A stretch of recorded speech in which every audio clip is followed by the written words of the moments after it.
Hi hello ನಮಸ್ಕಾರ. Best movies of 2024 ಈ ವಿಡಿಯೋದಲ್ಲಿ ಕನ್ನಡ, ಇಂಗ್ಲಿಷ್, ಹಿಂದಿ, ಮಲಯಾಳಂ, ತೆಲುಗು ಹಾಗೂ ತಮಿಳ್ ಚಿತ್ರರಂಗದಿಂದ ಈ ವರ್ಷ ಬಿಡುಗಡೆಯಾದಂಥ ಬೆಸ್ಟ್ ಸಿನಿಮಾಗಳನ್ನ ಹೇಳುವ ಪ್ರಯತ್ನ ಮಾಡ್ತೀವಿ.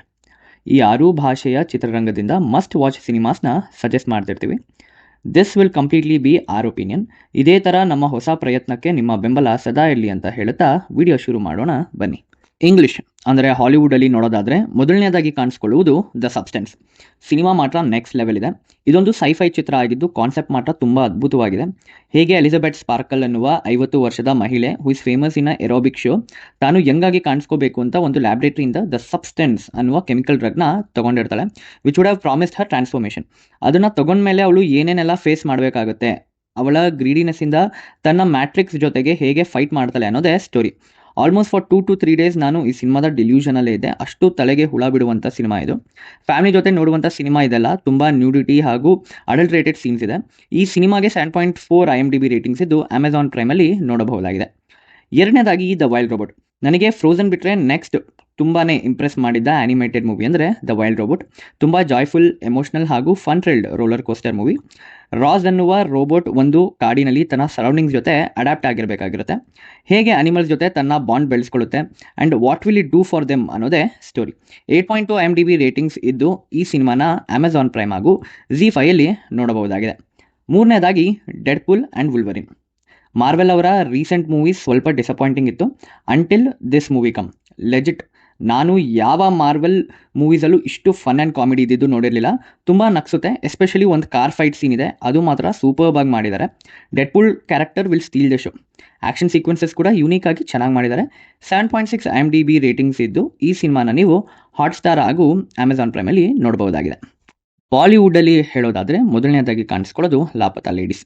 ಈ ಸಿನಿಮಾನ ಅಮೀರ್ ಖಾನ್ ಅವರು ಪ್ರೊಡ್ಯೂಸ್ ಮಾಡಿದ್ದಾರೆ. Simple story. ಇಬ್ಬರು ನ್ಯೂಲಿ ಮ್ಯಾರಿಡ್ ಬ್ರೈಡ್ಸ್ ಎಕ್ಸ್ಚೇಂಜ್ ಆಗಿ ಹೋಗ್ತಾರೆ while travelling in a train.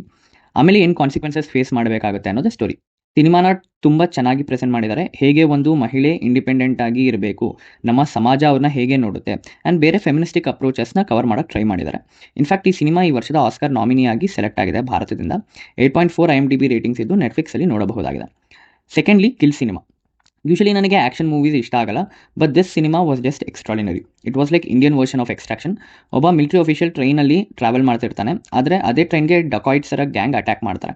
So ಇವರಿಬ್ಬರ ಮಧ್ಯೆ ಏನೇನಾಗುತ್ತೆ ಆ್ಯಂಡ್ ಎರಡೂ ಕಡೆ ಏನೆಲ್ಲ ಕಲ್ಕೋತಾರೆ ಅನ್ನೋದೇ ಸ್ಟೋರಿ.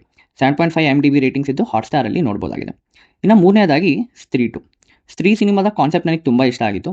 ಸ್ತ್ರೀ ನಾಳೆ ಬಾ ಅನ್ನೋದೆಲ್ಲ was quite familiar in many Indian towns. So usually part 1 ಅಷ್ಟು ಸೆಕೆಂಡ್ ಪಾರ್ಟ್ಸ್ ಚೆನ್ನಾಗಿರಲ್ಲ, ಬಟ್ ಸ್ತ್ರೀ 2 ಆರಾಮಾಗಿ ಫಸ್ಟ್ ಪಾರ್ಟ್ನ ಈಕ್ವಲೈಸ್ ಮಾಡುತ್ತೆ.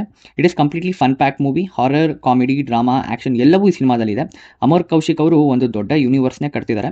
ಇನ್ ಅದರ್ ವರ್ಡ್ಸ್ ಹೇಳೋದಾದರೆ our own Indian Marvel. Shraddha Kapoor ಅವರ ಆ್ಯಕ್ಟಿಂಗ್ ತುಂಬಾ ಚೆನ್ನಾಗಿತ್ತು. ಎಷ್ಟೋ ವರ್ಷಗಳಾದಮೇಲೆ ಕಾಣಿಸ್ಕೊಂಡಿದ್ದಾರೆ. 7 IMDb ರೇಟಿಂಗ್ಸ್ ಇದ್ದು ಅಮೆಜಾನ್ ಪ್ರೈಮಲ್ಲಿ ನೋಡಬಹುದಾಗಿದೆ. ಇನ್ನು ಮಲಯಾಳಂ ಚಿತ್ರರಂಗದ ಬಗ್ಗೆ ಮಾತಾಡೋದಾದರೆ it was a golden year for them. It was not like ಅವರು ಮುಂಚೆ ಎಲ್ಲ ಚೆನ್ನಾಗಿರೋ ಮೂವೀಸ್ನ ಮಾಡ್ತಿರ್ಲಿಲ್ಲ ಅಂತ, but they got recognition in this particular year. ಇನ್ನು ಇವರ ಬೆಸ್ಟ್ ಸಿನಿಮಾಗಳ ಬಗ್ಗೆ ಹೇಳೋದಾದರೆ ಮೊದಲನೇದಾಗಿ ಮಂಜುಮೆಲ್ ಬಾಯ್ಸ್.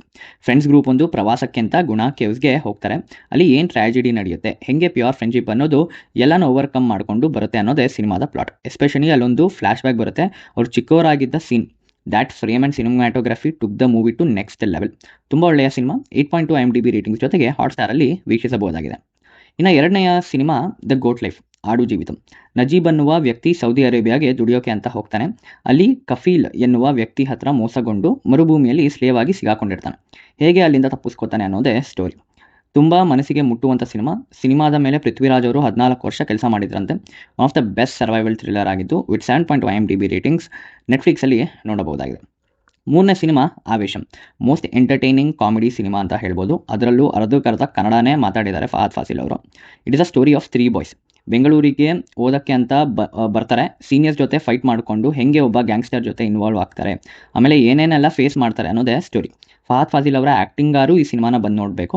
7.8 IMDb ಜೊತೆಗೆ ಅಮೆಜಾನ್ ಪ್ರೈಮ್ ಹಾಗೂ ಹಾಟ್ಸ್ಟಾರಲ್ಲಿ ನೋಡಬಹುದಾಗಿದೆ. ಇನ್ನು ಬೇರೆ ವರ್ತ್ ವಾಚಿಂಗ್ ಸಿನಿಮಾಸ್ ಇನ್ ಮಲಯಾಳಂ ಅಂದರೆ ವಾದ, ಬ್ರಹ್ಮಯುಗಂ ಆ್ಯಂಡ್ ಪ್ರೇಮಲು. ಇವು ಕೂಡ ಜನರನ್ನು ತುಂಬ ಇಂಪ್ರೆಸ್ ಮಾಡಿಸಿದಂಥ ಸಿನಿಮಾಗಳು. ತಮಿಳ್ ಚಿತ್ರರಂಗದಲ್ಲಿ ಮೊದಲನೇದಾಗಿ ಕಾಣಿಸ್ಕೊಳ್ಳುವ ಸಿನಿಮಾ ಅಂದರೆ ಮೇಗನ್. ಅರುಳ್ ಮೋಹಿ ಎನ್ನುವ 40 ವರ್ಷದ ವ್ಯಕ್ತಿ 22 ವರ್ಷಗಳಾದಮೇಲೆ ತನ್ನ ಹುಟ್ಟೂರಿಗೆ ಹೋಗ್ತಾನೆ. ಅವನಿಗೆ ಒಂದು ಬ್ಯಾಡ್ ಪಾಸ್ಟ್ ಇರುತ್ತೆ. ಅದಕ್ಕೆ ತನ್ನ ತಂಗಿ ಮದುವೆನ ಮುಗಿಸ್ಕೊಂಡು ಬೇಗ ಬಂದ್ಬಿಡೋಣ ಅಂತ ಹೋಗ್ತಾನೆ. ಈ ಪ್ರಾಸೆಸ್ಸಲ್ಲಿ ಅವನು ಏನೇನು ಎಕ್ಸ್ಪ್ಲೋರ್ ಮಾಡ್ತಾನೆ ಅನ್ನೋದೇ ಸ್ಟೋರಿ. ಕಾರ್ತಿ ಅವರು ತುಂಬ ಚೆನ್ನಾಗಿ ಆ್ಯಕ್ಟಿಂಗ್ ಮಾಡಿದ್ದಾರೆ. ತುಂಬ ಒಳ್ಳೆಯ ಫೀಲ್ ಗುಡ್ ಮೂವಿ. 96 ಖ್ಯಾತಿಯ ಪ್ರೇಮ್ ಕುಮಾರ್ ಅವರು ಈ ಸಿನಿಮಾನ ಡೈರೆಕ್ಟ್ ಮಾಡಿದ್ದಾರೆ. 8.4 IMDb ರೇಟಿಂಗ್ಸ್ ಜೊತೆಗೆ ನೆಟ್ಫ್ಲಿಕ್ಸಲ್ಲಿ ನೋಡಬಹುದಾಗಿದೆ. ಇನ್ನು ಎರಡನೆಯ ಸಿನಿಮಾ ಮಹಾರಾಜ. ತುಂಬ ಒಳ್ಳೆಯ ಸ್ಕ್ರೀನ್ ಪ್ಲೇ ಇರೋ ಸಿನಿಮಾ. ಸ್ಟೋರಿ ಟೆಲ್ಲಿಂಗ್ನ ಅಚ್ಚುಕಟ್ಟಾಗಿ ಮಾಡಿದ್ದಾರೆ. It was shortly be a cult classic in Tamil cinemas. ತುಂಬ ಟ್ವಿಸ್ಟ್ ಆ್ಯಂಡ್ ಟರ್ನ್ಸ್ ಇದ್ದು ನೀವು ನೆಟ್ಫ್ಲಿಕ್ಸಲ್ಲಿ ನೋಡಬಹುದಾಗಿದೆ with 8.4 IMDb ratings. Rubber Pandu ಇದೊಂದು ಸ್ಪೋರ್ಟ್ಸ್ ಡ್ರಾಮಾ ಜಾನರ್ಗೆ ಸೇರುವಂಥ ಸಿನಿಮಾ. ಈ ಮೂವಿ ರಿವಾಲ್ವ್ ಆಗೋದು ಗಲ್ಲಿ ಕ್ರಿಕೆಟ್ ಮೇಲೆ. ಅದನ್ನು ತುಂಬ ಚೆನ್ನಾಗಿ ಕಟ್ಕೊಟ್ಟಿದ್ದಾರೆ. ತುಂಬ ವಿಷಯಗಳನ್ನ ಇಲ್ಲಿ ಕವರ್ ಮಾಡಿದ್ದಾರೆ. ಲೈಕ್ ಲವ್, ಫ್ರೆಂಡ್ಶಿಪ್, ಕ್ಯಾಸ್ಟ್ ಇವುಗಳನ್ನ ಚೆನ್ನಾಗಿ ಸಿನಿಮಾದಲ್ಲಿ ಉಪಯೋಗಿಸ್ಕೊಂಡಿದ್ದಾರೆ ಕೂಡ. ಹೇಗೆ ಹೀರೋ ಆದಂಥ ಅನ್ಬು ತನ್ನ ಪ್ರೀತಿನ ಪಡ್ಕೋತಾನೆ ಅನ್ನೋದೇ ಸ್ಟೋರಿ. 8.2 IMDb ರೇಟಿಂಗ್ಸ್ ಜೊತೆಗೆ ಹಾಟ್ಸ್ಟಾರಲ್ಲಿ ನೋಡಬಹುದಾಗಿದೆ. ಇನ್ನು ತೆಲುಗು ಚಿತ್ರರಂಗದ ಬಗ್ಗೆ ಹೇಳೋದಾದರೆ ಈ ವರ್ಷ ಅತಿ ಹೆಚ್ಚು ಬಾಕ್ಸ್ ಆಫೀಸ್ ಕಲೆಕ್ಷನ್ ಮಾಡಿರುವ ಚಿತ್ರರಂಗ ಟಾಲಿವುಡ್. ಮೊದಲನೆಯ ಸಿನಿಮಾ ಅಂತ ಹೇಳೋದಾದರೆ ಲಕ್ಕಿ ಭಾಸ್ಕರ್. ಒಬ್ಬ ಬ್ಯಾಂಕಲ್ಲಿ ಕೆಲಸ ಮಾಡೋ ಕ್ಯಾಶಿಯರ್ಗೆ ತುಂಬ ಪರ್ಸ್ನಲ್ ಸಮಸ್ಯೆ ಇರುತ್ತೆ. ಸೊ ಅವನು ಒಂದು ಸ್ಕ್ಯಾಮಲ್ಲಿ ಇನ್ವಾಲ್ವ್ ಆಗ್ತಾನೆ.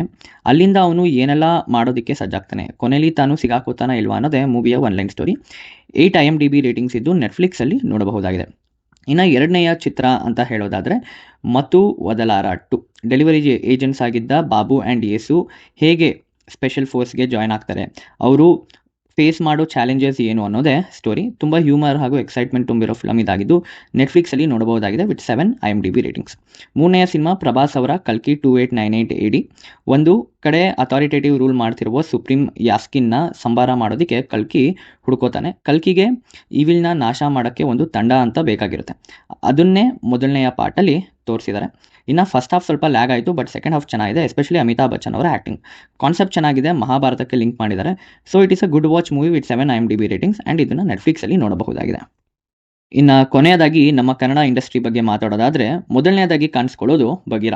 ಲಾ ಇಲ್ಲದೆ ಇರೋ ಜಾಗದಲ್ಲಿ ಬರೀ ಇಂಜಸ್ಟಿಸ್, ಕರಪ್ಷನ್ ತುಂಬಿರೋ ಜಾಗದಲ್ಲಿ ಹೇಗೆ ಒಬ್ಬ ಬಗೀರ ಹುಡ್ಕೋತಾನೆ, ಹೇಗೆ ಜನರ ಜಸ್ಟಿಸ್ಗೆ ನಿಂತ್ಕೋತಾನೆ ಅನ್ನೋದೇ ಮೂವಿಯ ಒನ್ಲೈನ್ ಸ್ಟೋರಿ. ತುಂಬ ಗೂಸ್ ಬಂಬ್ಸ್ ಇರುವ ಸೀನ್ಸ್ ಇದೆ. ಬ್ಯಾಟ್ಮ್ಯಾನ್ ಶೇಡಲ್ಲಿ ಕಾಣಿಸ್ಕೊಂಡಿರುವ ಬಗೀರ ಒಂದು good watch film. 6.8 IMDb ratings ಜೊತೆಗೆ ನೆಟ್ಫ್ಲಿಕ್ಸಲ್ಲಿ ವೀಕ್ಷಿಸಬಹುದಾಗಿದೆ. ಬ್ಲಿಂಕ್ ಒಂದು ಚೆನ್ನಾಗಿರುವ ಟೈಮ್ ಟ್ರಾವೆಲ್ ಸಿನಿಮಾ. ಕಡಿಮೆ ಬಜೆಟಲ್ಲಿ ಇಷ್ಟು ಚೆನ್ನಾಗಿ ಒಂದು ಸೈಫೈ ಸಿನಿಮಾನ ತೋರಿಸ್ಬೋದು ಅಂತ ಶ್ರೀನಿಧಿ ಬೆಂಗಳೂರು ಅವರು ತೋರಿಸ್ಕೊಟ್ಟಿದ್ದಾರೆ. ಅಪೂರ್ವ ಸಿನಿಮಾದ ಹೀರೋ ಟೈಮ್ ಲೂಪಲ್ಲಿ ಸಿಗಾಕೊಂಡಿರ್ತಾನೆ. ಹೆಂಗೆ ಅವನು ಟೈಮ್ ಟ್ರಾವೆಲ್ ಮಾಡ್ದ, ಟೈಮ್ ಲೂಪಿಂದ ಬಚಾವಾದ್ನ ಅಥವಾ ಅಲ್ಲೇ ಸಿಗಾಕೊಂಡ ಅನ್ನೋದೇ ಸ್ಟೋರಿ. ಕ್ಲೈಮ್ಯಾಕ್ಸ್ ಪಾರ್ಟ್ ಅಂತೂ ತುಂಬ ಚೆನ್ನಾಗಿದೆ. 7.1 IMDb ರೇಟಿಂಗ್ಸ್ ಜೊತೆಗೆ ಹೋಗಿ ಅಮೆಜಾನ್ ಪ್ರೈಮಲ್ಲಿ ನೋಡಿ.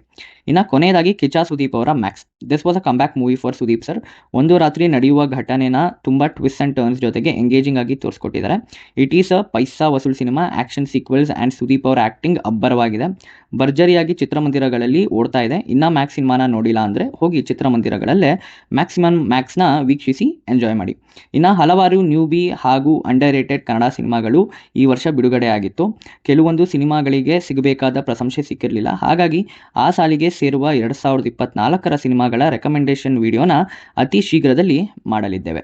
ಇದೇ ಥರ ಒಳ್ಳೆಯ ಕಂಟೆಂಟ್ಗಾಗಿ ಲೈಕ್, ಶೇರ್ ಹಾಗೂ ಸಬ್ಸ್ಕ್ರೈಬ್ ಮಾಡಿ ಅಂತ ಹೇಳುತ್ತಾ ನನ್ನ ಮಾತುಗಳನ್ನ ಮುಗಿಸ್ತಾ ಇದ್ದೀನಿ. ಮತ್ತೆ ಸಿಗೋಣ. ಧನ್ಯವಾದಗಳು.